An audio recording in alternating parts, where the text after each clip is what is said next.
Baru-baru ini, rumah tangga Sule dan Natalie Holzer dikabarkan kembali retak. Pasalnya, hubungan antara Natalie Holzer dan Putri Delina kembali memanas hingga Natalie minggat dari rumah. Tak hanya itu, Natalie Holzer pun disebut sempat melabrak anak tirinya tersebut. Seperti diketahui, beredar kabar polemik yang terjadi di antara Natalie Holzer dengan anak Sule, Putri Delina.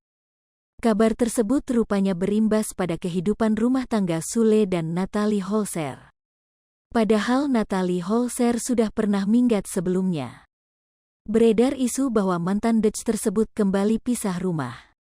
Lantas benarkah Natalie Holzer dan Sule kini pisah rumah? Isu tersebut baru-baru ini terjawab. Kepada awak media, Natalie Holzer memberikan klarifikasi soal gosip yang kini menimpa rumah tangganya dengan Sule. Secara tegas, ibunda Baby Atsam tersebut membantahnya. Nggak ada pisah rumah, kata Natalie Holzer, dikutip dari video unggahan akun @nyinyir_update_official. Ibu sambung Putri Delina dan Rizky Febian tersebut lantas meminta untuk didoakan. Doain aja yang terbaik pokoknya ya. Makasih ya, kata Natalie Holzer sembari berjalan meninggalkan tempat.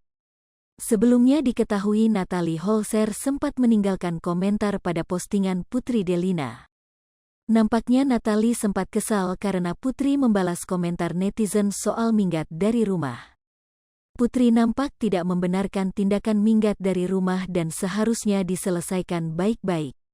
Hal itulah yang menyebabkan situasi keduanya memanas.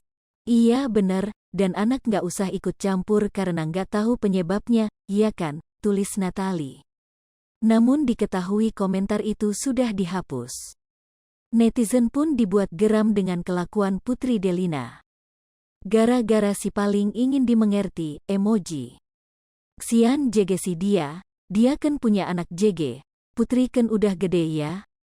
Susah kalau nikah sama duda yang umur anaknya gak beda jauh sama ibu sambung, sama-sama masih labil.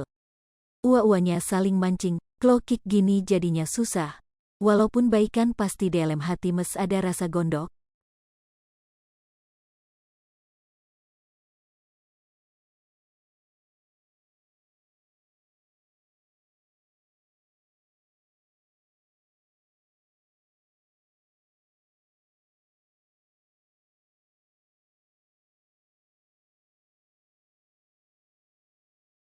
Hai pemirsa Sri Popo TV, jangan lupa komen, like, dan subscribe, serta tonton terus berita-berita